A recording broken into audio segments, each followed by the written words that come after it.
Quando o assunto é cirurgia plástica, nós brasileiros estamos entre os primeiros no mundo. E é sobre esse assunto que eu vou conversar com o cirurgião plástico, Dr. Cláudio Dias Rodrigues, sobre o sucesso da cirurgia plástica. Doutor, seja muito bem-vindo. É um prazer recebê-lo aqui no nosso programa. Muito obrigado, Salatiel. Sempre bom conversar com você. Doutor, quais são as principais cirurgias realizadas hoje aqui no Brasil?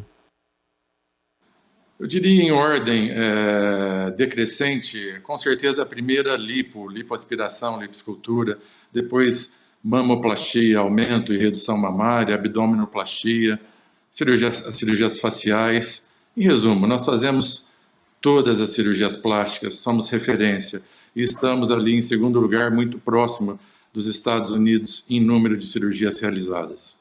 Doutor, quais são os nossos diferenciais? O cirurgião brasileiro, ele é melhor capacitado ou essa demanda também reflete na habilidade? O que é que nós temos de bom, de melhor na cirurgia plástica mundial? Eu diria que nós somos pioneiros, né, desde a época do Pitangui.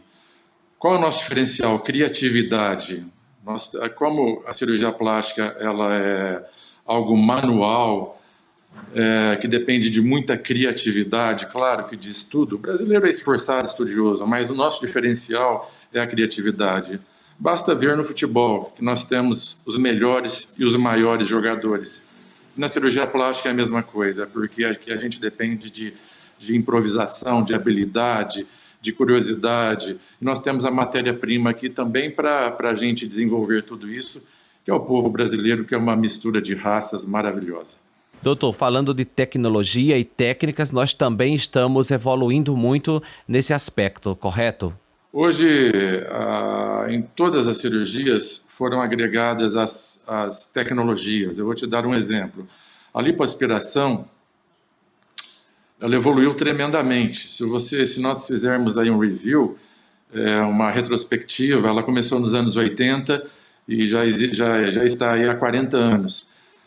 Hoje nós temos várias tecnologias que foram introduzidas, laser, vaser para retração de pele, vibrolipo para retirada da gordura de uma forma mais segura, as câmeras hiperbáricas para uma recuperação mais rápida. Então a tecnologia, a ciência sempre caminha junto com a arte. Isso é fundamental. Ter recursos, né? Agora também, doutor, para uma cirurgia plástica de sucesso, precisa ter uma boa recomendação. Vamos falar um pouco sobre os critérios, começando pela indicação, porque nós sabemos que muita gente quer ter o corpo, né, a face do artista. Isso é possível? É possível, mas não é desejável. Claro que idêntico, você nunca... Nem irmãos gêmeos são idênticos. Mas tem pessoas que querem algo que não vai ficar natural, que não vai ficar bonito, que não vai ficar esteticamente desejável. Tem profissionais que fazem, mas não me agrada. Eu acho que a cirurgia plástica sempre tem que ser pautada pela naturalidade. Quando uma pessoa te procura, o que ela quer? Embelezamento e rejuvenescimento. E você consegue fazer isso deixando a pessoa ainda com a mesma fisionomia, sem descaracterizá-la, e com o corpo respeitando a sua estrutura também, física. Em resumo, a gente consegue grandes mudanças, grandes resultados, mas sempre usando o bom senso. Então, o ideal é melhorar aquilo que a pessoa já tem, para não perder a naturalidade, apenas, digamos que esculpir, mas não seguir um padrão, um modelo de beleza. Com certeza, porque padrões, eles mudam ano a ano, década a década. O que é bonito hoje, daqui a um tempo não será. Vide prótese, teve uma época que começou a se colocar próteses gigantes, isso não se sustentou. Então a gente sempre tenta fazer as coisas que vão estar sempre na moda, vão estar sempre bonitas, sem radicalização.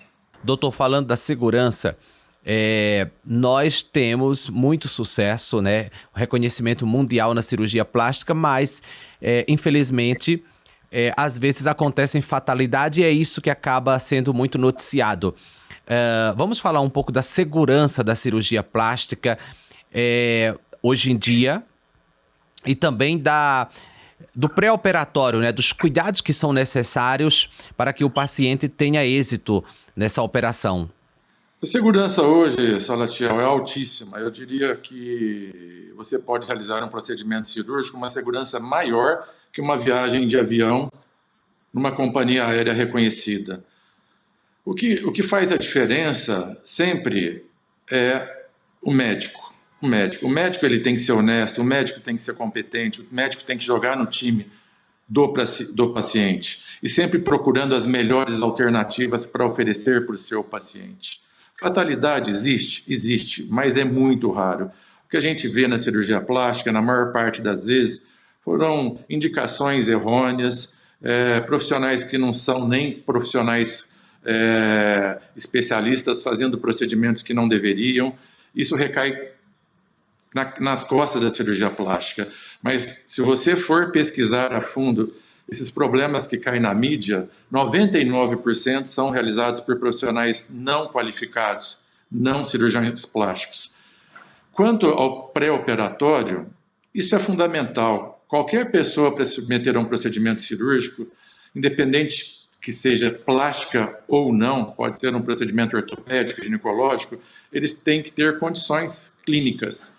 Então, exames pré-operatórios são fundamentais. Se você tiver alguma alteração, elas têm que ser corrigidas antes do procedimento. E os procedimentos também têm que ser pesados, o tamanho, o tempo, a agressividade, de uma certa forma, personalizando isso para cada paciente. Tem pacientes que você pode fazer uma cirurgia dupla e tem pacientes que ele não teria condições, não suportaria, teria que ser uma cirurgia simples e teria que ser por etapas. Então, voltando ao início da nossa conversa, eu acho que essa questão da qualificação do médico, do profissionalismo do médico, isso é fundamental. Doutor, agora como eu faço uma pesquisa, como eu me certifico na hora de fechar com um cirurgião plástico? Qual a sua dica para a pessoa que está assistindo encontrar o profissional certo? Hoje as mídias sociais, elas vieram para ficar e elas, de uma certa forma, agregaram. Mas muitos médicos estão fazendo uso delas de uma forma não correta. Às vezes mostrando resultados que são irreais, ou às vezes a gente vê, às vezes até Photoshop. Então, sempre que você for fazer um procedimento, não vá só por mídias sociais, não vá só por fotos de antes e depois. Procure a história do médico, vê onde ele formou, onde ele fez residência. Procure pacientes que fizeram com ele. Procure no Conselho Regional de Medicina se ele está sendo processado. E, mais importante de tudo, procure se ele é especialista, no meu caso, na Sociedade Brasileira de Cirurgia Plástica. E claro que você também pode procurar nas mídias sociais. As mídias sociais também te dão referência, no Reclame Aqui, no Google. Procure um pouco mais da vida desse médico para você ter informações melhores e tomar uma decisão aí com uma grande chance de correr tudo bem e você ficar muito feliz. É pesquisar, né, doutor? Agora, falamos Exatamente. do médico, é importante a gente falar do paciente também. O paciente, ele deve seguir a recomendação, inclusive os critérios no pós-operatório. Isso também é fundamental para o sucesso. Fundamental, Salatiel, fundamental. O paciente ele tem que ser muito bem orientado já na primeira consulta, antes de operar. Às vezes o médico tem que ser até um pouco duro com o paciente. Isso não tem condições. Não, a gente precisa desse tempo. Você não vai se recuperar em 1, 2 dias. Não existe a prótese que em 24 horas você vai estar fazendo tudo. Isso acaba sendo demagogia, propaganda enganosa. Então, um médico honesto, profissional, chama o paciente para a realidade, cola nele. No pós-operatório tem uma equipe que vai colar nele e vai dar suporte, vai orientar, vai chamar ele para o consultório. E eu, quando eu tenho essa necessidade, eu também converso mais sério com o paciente. Então, esse paciente acolhido, orientado, raramente ele vai te dar problema e ele vai entender e perceber que a participação dele é fundamental para um resultado bom, para um resultado que apareça e que ele fique muito feliz. Eu conversei com o Dr. Cláudio Dias Rodrigues, cirurgião plástico. Muito obrigado pelas informações e obrigado a você pela companhia. Te espero para o nosso próximo bate-papo.